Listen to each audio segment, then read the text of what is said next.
அனைவருக்கும் காலை வணக்கம். இன்றைக்கி நம்ம வாசலில் உருளி வைக்கலாம்னு சொல்லிட்டு ஒரே ஒரு பூ போட்டு ஒரே ஒரு கண்ணாடி பவுலில் கொஞ்சம் தண்ணி ஊற்றி நீங்கள் கொண்டு போய் வாசலில் வச்சு பாருங்கள்.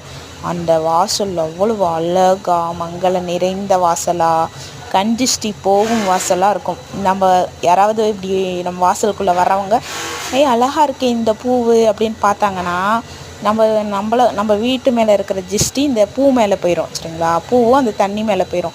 அப்புறம் நம்ம அந்த தண்ணியை நாளைக்கு எடுத்து ஊற்றிட்டு வேறு பூ மாற்றிக்கலாம். அந்த மாதிரி நம்ம டெய்லி ஒரு கண்ணாடி பவுல் வாசலில் வச்சு இல்லைன்னா உருளியே விற்பாங்க. 100 ரூபா தான் வரும் உருளி. அது ஒன்று வாங்கி வச்சுக்கிட்டிங்கன்னா நம்ம லைஃப் லாங் அதில் தண்ணி ஊற்றி பூ போட்டு அழகாக வாசலில் வச்சுக்கலாம். பாருங்கள், நான் உருளி பெருசு தானே வாங்கினேன், குட்டி வாங்கலை. அதனால் கண்ணாடி பவுலில் வச்சுருக்கேன். அது அவ்வளோ அழகாக இருந்துச்சு. வாசல்னால் இப்படி இருக்கணும் அப்படிங்கிற மாதிரி இன்றைக்கி இருந்துச்சு. பாருங்கள், அழகாக வெத்தலை செடி, அப்புறம் பாருங்கள் துளசி மாடம், அதுக்கு பக்கத்தில் ஒரு கோலம், அதுக்கு பக்கத்தில் நம்ம வாங்கிட்டு வந்த மல்லிகைப்பூவில் ஒரு பூ பூத்து இருந்துச்சு. மனம் பார்த்திங்கன்னா அப்படி ஒரு மனம்ப்பா. ஒரே ஒரு பூ தான் பூத்துருக்கு, ஆனால் அவ்வளோ மனம் சூப்பராக இருந்துச்சு வாசலேன்னு. பாருங்கள், மங்களம் நிறைந்த வாசல். நம்ம நம்மளுடைய எண்ணங்கள் நம்ம வாசலில் இருந்தாலே பார்த்தாலே தெரியும்னு சொல்லுவாங்க. நம்ம என்ன மனநிலையில் இருக்கோம் அப்படிங்கிற மாதிரி. அந்த மாதிரி நம்ம போடுற கோலம், அங்கே நமக்கு ஒரு கோலம், ஒரு குட்டியாக தெளித்து கோலம் போட்டு அதில் மஞ்சள் குங்குமம் வச்சுட்டு ஒரே ஒரு பத்தி தான் நான் பொறுத்திருக்கேன். பாருங்கள், எவ்வளோ மங்களம் நிறைந்த வாசலாக இருக்குது.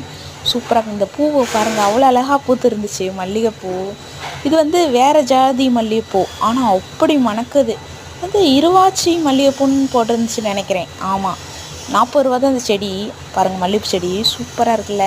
எனக்கு வாசல் கோலம் எனக்கு ரொம்ப பிடிச்சிருந்துச்சி. பாருங்கள், ரொம்ப மங்களம் நிறைந்த வாசலாக இருக்குது.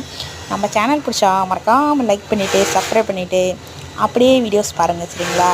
சாயங்காலம் நம்ம முருகருக்கு பூஜை போட போகிறேன். இன்றைக்கி வீடெல்லாம் க்ளீன் பண்ணியாச்சு. அதனால் இன்னையிலேருந்து பூஜையை ஸ்டார்ட் பண்ணிடலாம். சரிங்களா? இன்றைக்கி காலையில் முருகர் அப்பாவுக்கு தண்ணீர் அபிஷேகம் தான் பண்ணேன். சாயங்காலம் போய் தான் பூஜை பண்ண போகிறேன். பாயாசம் வச்சு ஃபஸ்ட்டு பூஜை பண்ணலான் இருக்கேன். அது நம்ம சேனலில் வீடியோவை தரேன். கண்டிப்பாக நம்ம சேனல் பிடிச்சா லைக் பண்ணுங்கள், சப்ஸ்கிரைப் பண்ணுங்கள், ஃபாலோ பண்ணுங்கள். சரிங்களா? வாழ்க வளமுடன். அனைவருக்கும் நல்லதே நடக்கும். மங்களம் நிறைந்த வாசல் பாருங்கள், சூப்பராக இருக்குல்ல.